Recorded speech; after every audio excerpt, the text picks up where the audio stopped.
Somebody who was steeped in wireless communication for 10, 20 years would not have probably come up with the idea. Paul really invented MIMO communications. It came out of work he did at Stanford actually in the 80s. He filed the first patent on MIMO, and it was a breakthrough. It was the first new dimension in communication systems that had come around in many decades.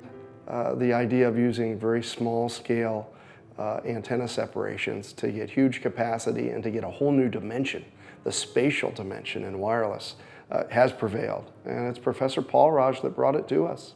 Today, MIMO is everywhere. It's thousands of people, thousands. I think there are more than 1,000 PhDs easily. There are 14,000 papers. So there are tens of thousands of engineers and scientists who have built all this. So I'm only, I was probably the spark behind it initially, but the credit should go to the whole community which has brought this nice technology into practice. So I see myself as representative of the big community and very honored. The reach is tremendous, but if you just focus on LTE and Wi-Fi, that's the number of people that are impacted by Paul's technology. Billions, yeah, I would say billions. I just joined Stanford and I was just a researcher. I had not got a faculty position, and I was but I was attached to a very famous mathematical professor called Gene Golub, and he had a contract from DARPA to look at airborne interference cancellation. And since I'd already been building systems in India, I sort of put together a rough prototype. But one day it rained, and we pulled this called base station into the foyer of the building, and pure chance, we sort of discovered that the radios were next to each other. Somebody was walking across, you could still separate them.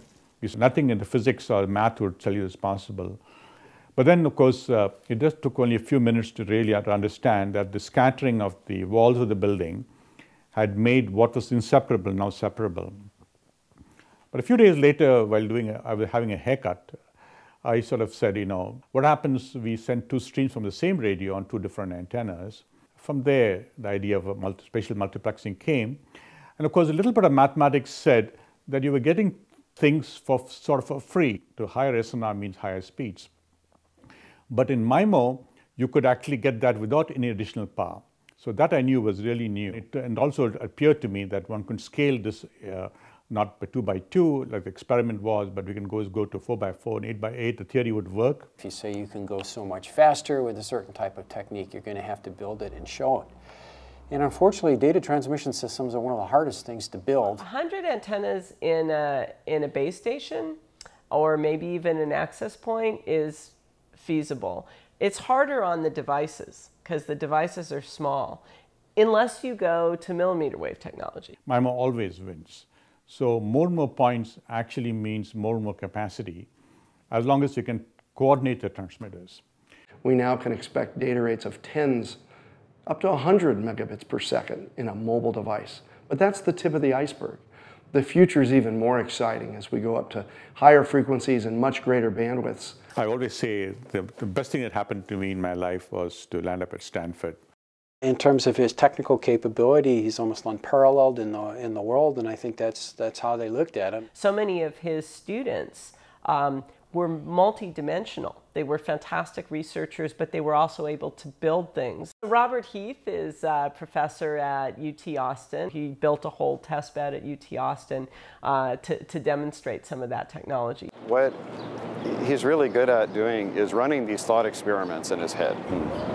And he's able to really distill things down to something extremely simple, and yet where there's maybe some kind of a paradox. And so we would have these conversations in his office where he would come up with an extremely simple system and then pose these very simple questions that, of course, have a very detailed mathematical answer. So I don't think mathematically about a problem. I think about the visual problem first, or think about the problem at the physical visual level, and then bring math to sort of underpin it. That's a little unique coming from an industrial or a military background to have that kind of mathematical capability, but nonetheless, he certainly had it. State of the art was 4QAM, but I think I remember saying that if we use 8 by 8 antennas with the same power, we would be able to get 8 times the throughput, which on a one-by-one link would be equivalent to 1,000,000 QAM. Pretty much the entire audience who had come to listen to me shook their head.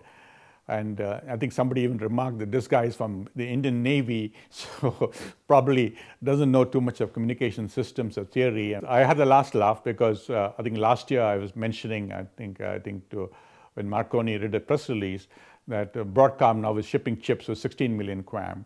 And so it all worked out. It just took 20 years. We've come a long way from where we were to a very different place, different environment. Also, I don't think we ever expected to achieve so much at the end of whatever the road was. And it's not the end of the road yet.